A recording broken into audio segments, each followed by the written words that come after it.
రాము తర్వాత మాడటం కొంచెం కష్టమైన పనే. అందరికీ నమస్కారం. మొన్న బీహార్లో ఎన్డీఏ ప్రభుత్వం ఏర్పడిన తర్వాత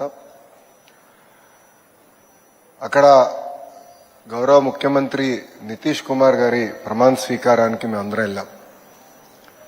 అక్కడ చాలా మంది కేంద్ర మంత్రులు అదేవిధంగా రాష్ట్ర ముఖ్యమంత్రులు హాజరయ్యారు. అక్కడ ఒక ముఖ్యమంత్రి గారు దగ్గరికి నేను వెళ్ళి పరిచయం చేసుకున్నా.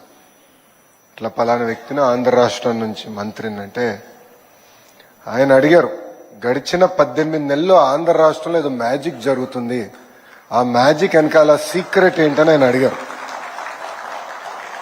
అప్పుడు ఆయనకి చెప్పా, ఆంధ్ర రాష్ట్రంలో 2 ఉన్నాయి సార్ అన్న. ఒకటి మిసైల్స్, రెండోది జీపీఎస్. జీపీఎస్ అంటే వేదికమైన ఉన్న పెద్దలు, ఒక పక్కన అయ్యన్న పాత్రుడు గారు, ఇంకో పక్కన అశోక్ గజపతిరాజు గారు. మిసైల్స్ కూడా వేదికమైన ఉన్నారు. ఒకటి మా యంగ్ అండ్ డైనమిక్ లీడర్ రాము, రెండోది young and dynamic leader Aditi Gajapathiraju గారు. మేము మిసైల్స్ గా పనిచేస్తున్నాం. జీపీఎస్ కోసం, జీపీఎస్ కూడా చాలా చాలా అవసరం. అంటే మేము మా పైన పడి సెల్ఫ్ డిస్ట్రక్ట్ కూడా చేసుకుంటామని చెప్పాను. అంటే ఈరోజు మీరు ఆంధ్ర రాష్ట్రంలో చూస్తుంది ఒక చరిత్ర సృష్టిస్తున్నాం. అహర్నిశలు వేదికమైన పెద్దలందరూ కూడా ఆంధ్ర రాష్ట్రానికి ఎదురు చేయాలి. రాష్ట్ర విభజన తర్వాత మనందరం చాలా నష్టపోయాం. ఇప్పటికి కూడా దక్షిణ భారతదేశంలో ఆంధ్ర రాష్ట్రం తలసరి ఆదాయం చాలా తక్కువ ఉంది. ఇదంతా అధిగమించుకుని ముందరికెళ్ళాలి అని అహర్నిశలు కష్టపడుతున్న వ్యక్తులు. ఇక్కడ భీమిలి శాసనసభ్యులు గంటా శ్రీనివాస్ గారు కూడా ఒక మాటలో చెప్పాలంటే నేను ఎక్కువ కష్టపడుతున్నా ఆయనకన్నా, ఆయన గెలిచేదానికి మళ్ళీ. ఎందుకంటే అన్ని ఐటీ కంపెనీలన్నీ కూడా వచ్చి భీమిలికే వస్తున్నాయి. ఇప్పుడు ఆయన కూడా అద్భుతంగా సహకరించి మమ్మల్ని అందరినీ ప్రోత్సహిస్తాం జరుగుతుంది. స్పీచ్ చాలా మా వాళ్ళు రాశారు, కానీ 2-3 విషయాలు చెప్పి నేను ముగిస్తా. మొదటిది జిఎంఆర్ గారు గురించి. జిఎంఆర్ గారు ఉత్తరాంధ్ర ముద్దుబిడ్డ. ఇక్కడనే జన్మించి ఒక మధ్యతరగతి కుటుంబానికి జన్మించి 10th క్లాస్ ఫెయిల్ అయిన వారు. అప్పుడు వాళ్ళ ఇంట్లో లేదు, బాగా చదవాలని తోమితే తిరిగి మళ్ళీ వెళ్ళి మాన్సాస్లోనే 11th 12th క్లాస్ చదివి ఈరోజు దేశానికే కాదు ప్రపంచంలోనే ఒక అతిపెద్ద పారిశ్రామికవేత్తగా మారిన వ్యక్తి జిఎంఆర్ గారు.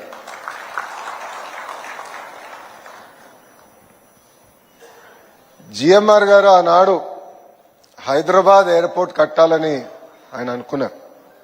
అంటే ఉమ్మడి ఆంధ్ర రాష్ట్రానికి నేను సేవ చేయాలనుకున్న వ్యక్తి. కానీ ఆనాడు గౌరవ ముఖ్యమంత్రి చంద్రబాబు నాయుడు గారు కొంచెం సందేహం ఉండేది. మీరు ఎయిర్పోర్ట్ కట్టగలుగుతారా, మీకు అనుభవం ఉందా, ఇంత పెద్ద project, strategically most important project for Hyderabad మీ చేతుల్లో పెట్టాలనుకున్నా. కొంచెం ఇబ్బందికరమైన పరిస్థితి నాకు. అది నేను ఇంకా కన్విన్స్ అవ్వలేదు, వెళ్ళి పనిచేసి నన్ను కన్విన్స్ చేయండి అని అడిగాను. ఇది ఎప్పుడు టెండర్ గెలిచిన తర్వాత, బిడ్ గెలిచిన తర్వాత.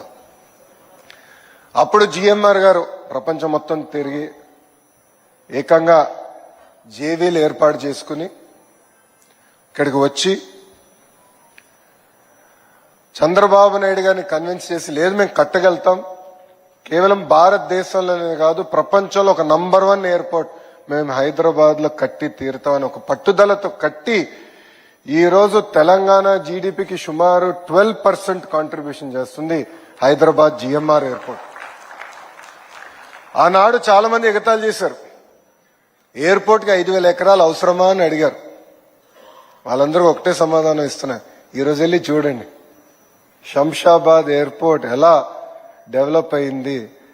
ఈరోజు పక్క రాష్ట్రాల్లో బెంగళూరు కానీ చెన్నైలో కానీ ఒక ఎయిర్పోర్ట్ అయిపోయింది, 2వ ఎయిర్పోర్ట్ కట్టే పరిస్థితికి వచ్చారు. కానీ హైదరాబాద్ అదృష్టం ఏంటంటే ఆనాడు చంద్రబాబు నాయుడు గారు ఇచ్చిన విజన్ 5,000 ఎకరాలు తీసుకుని రాబోయే 100 సంవత్సరాల కెపాసిటీ కూడా శంషాబాద్ లోనే కట్టే విధంగా ఆనాడు ఒక విజన్ తో చంద్రబాబు నాయుడు గారు ముందరికెళ్లారు.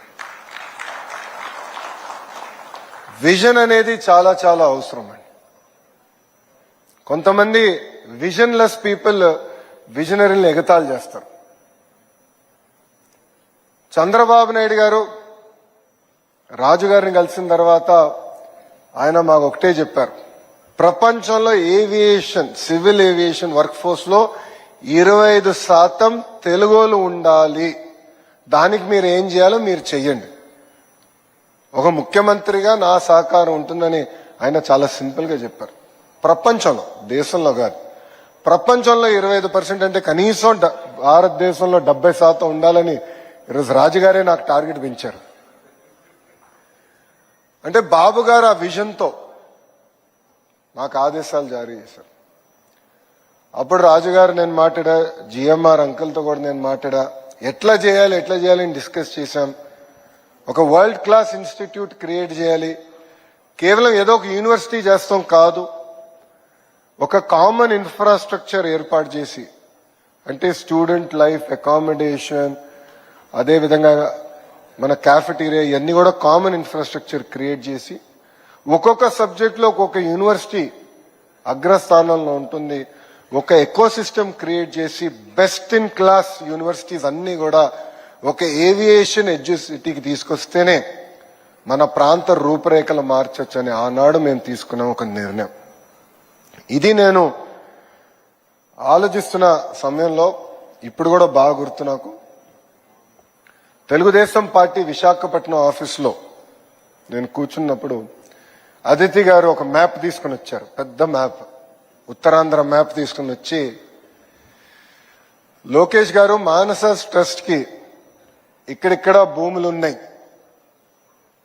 మీరు వరల్డ్ క్లాస్ ఇన్స్టిట్యూషన్స్ తీసుకురండి, వాళ్ళకి మేము ఉచితంగా భూములు ఇచ్చేదానికి సిద్ధంగా ఉన్నాం అని చెప్పిన గొప్ప వ్యక్తి అదితి గజపతి రాజు గారు.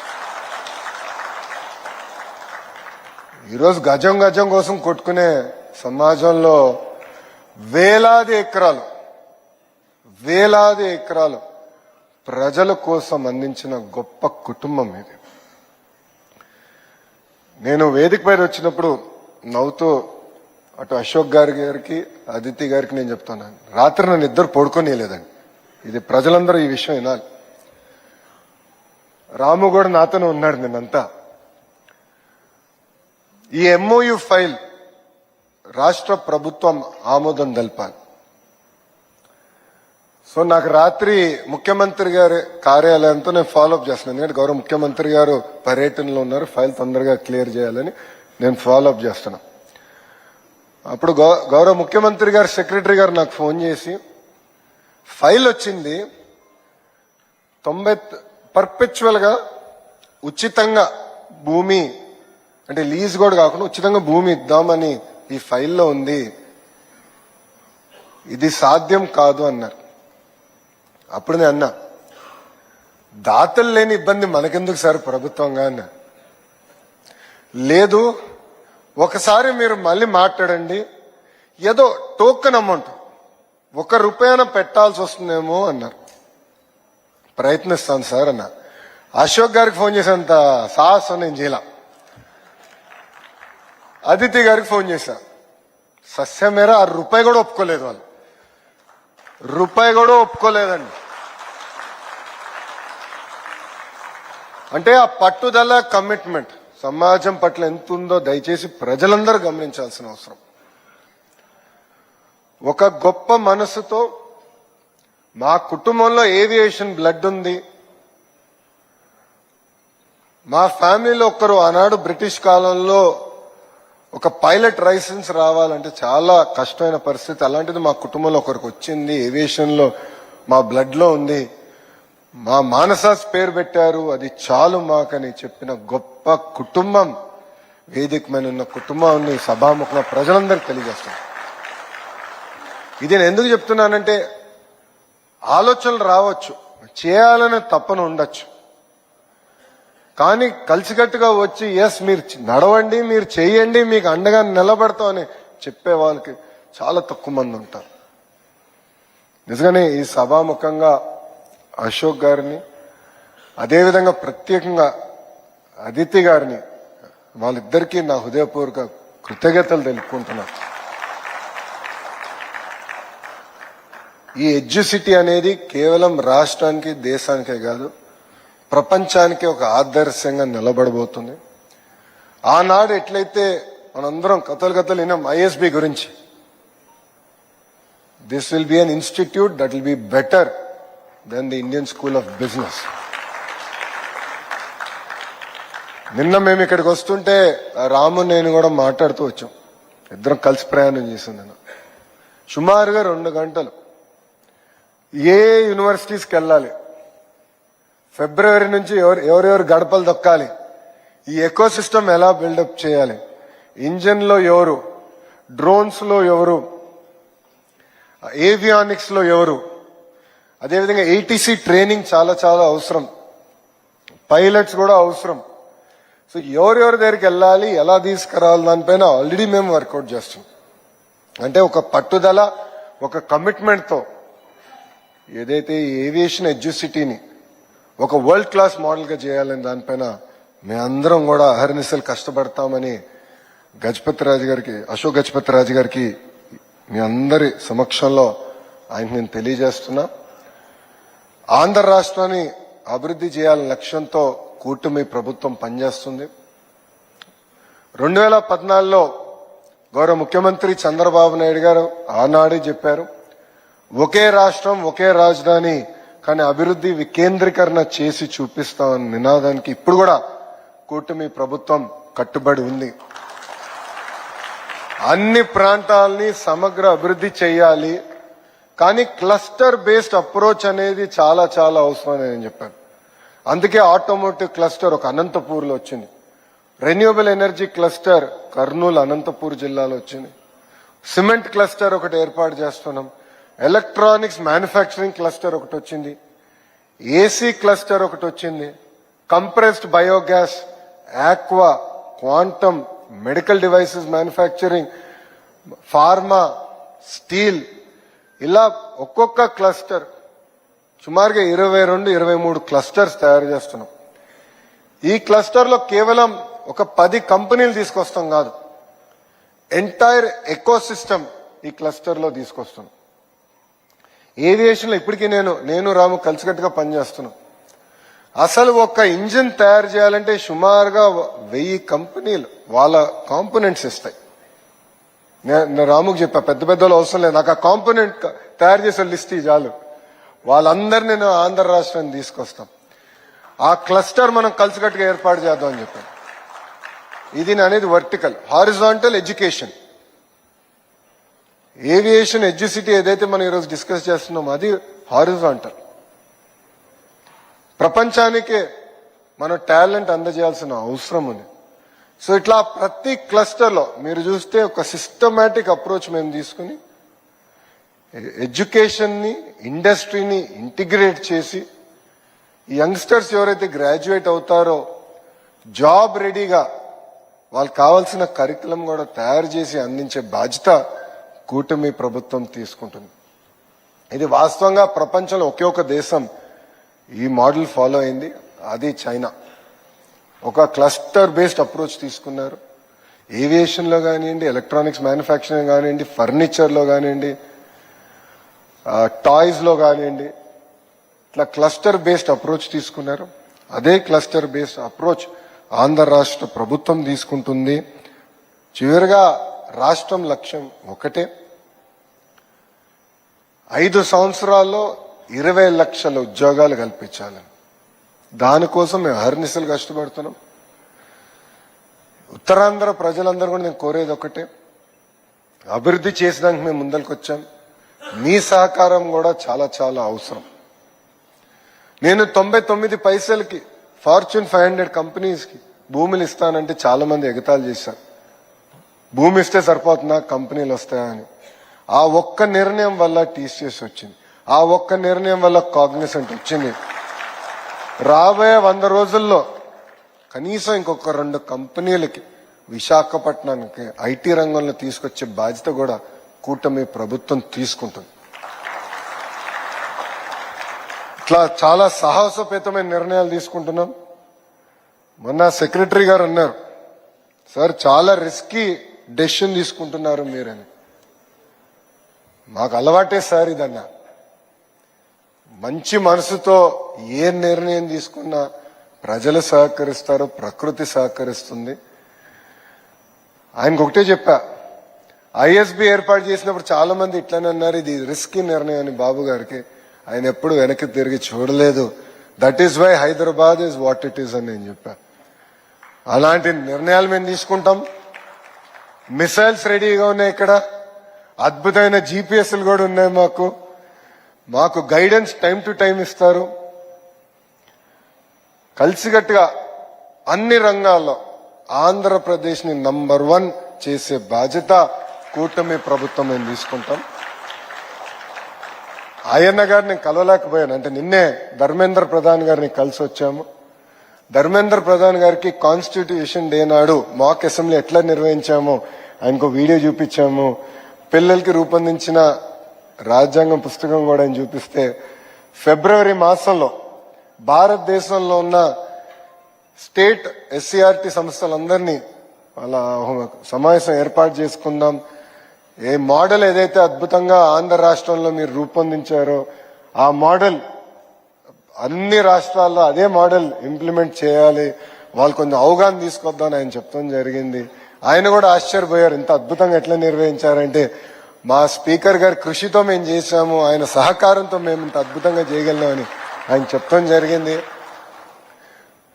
మిసైల్ జీపీఎస్ అనే ఒక ఉదాహరణ, లాస్ట్ పాయింట్ చెప్పి నేను మీ అందరి దగ్గర సెలవు తీసుకుంటా. నేను శాసనసభ సాక్షిగా గౌరవ స్పీకర్ గారు నేను అడిగా, సార్ హౌస్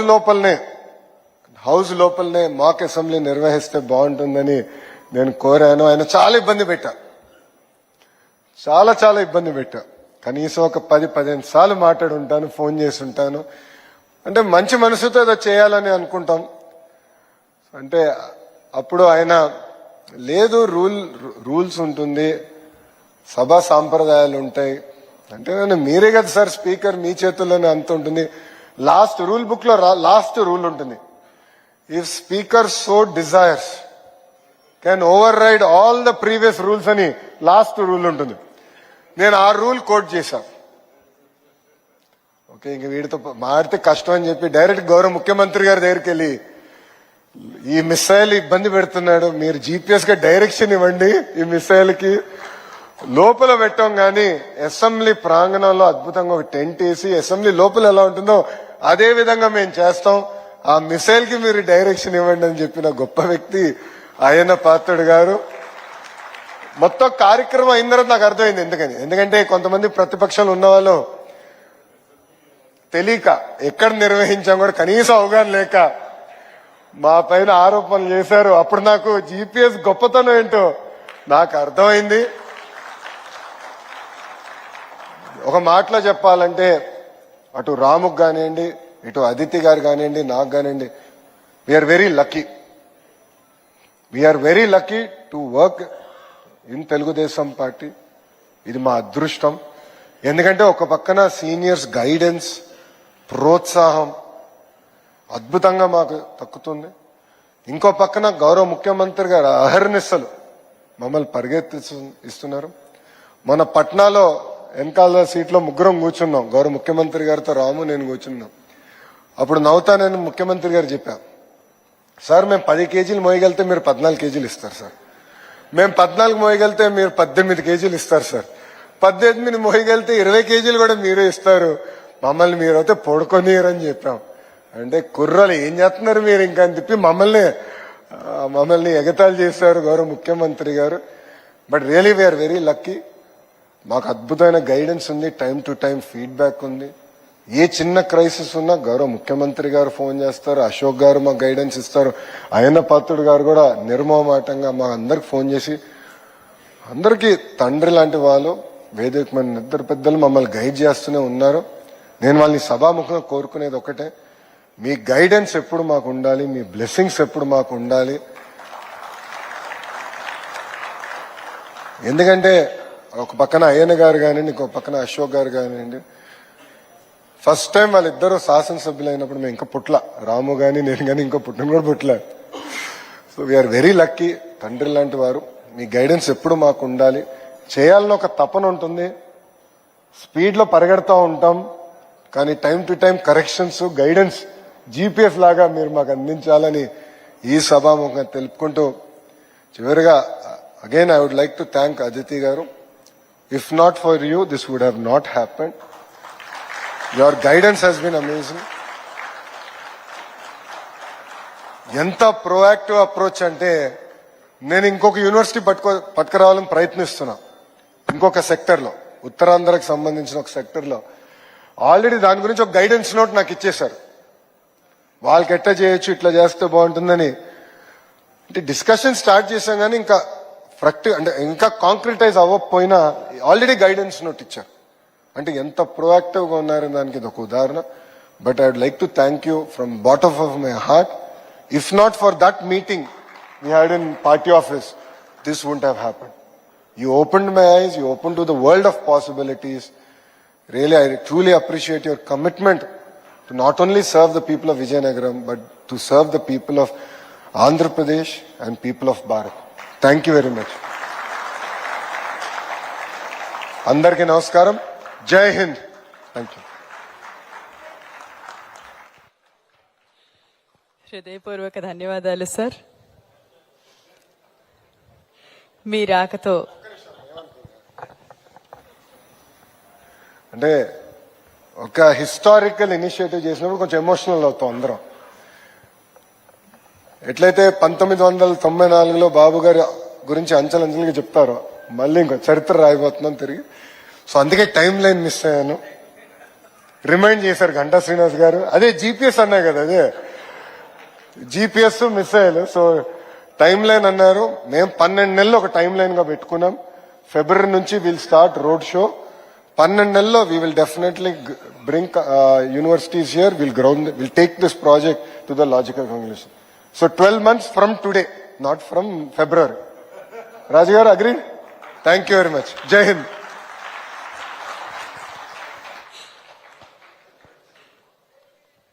ధన్యవాదాలు సార్. అది నేతృత్వం అంటే. మీ నేతృత్వంలో మరిన్ని సర్వతోముఖాభివృద్ధి దిశగా మన ఉత్తరాంధ్ర మరియు పూర్తి ఆంధ్ర రాష్ట్రం విలసిల్లాలని మనస్ఫూర్తిగా కోరుకుంటున్నాం.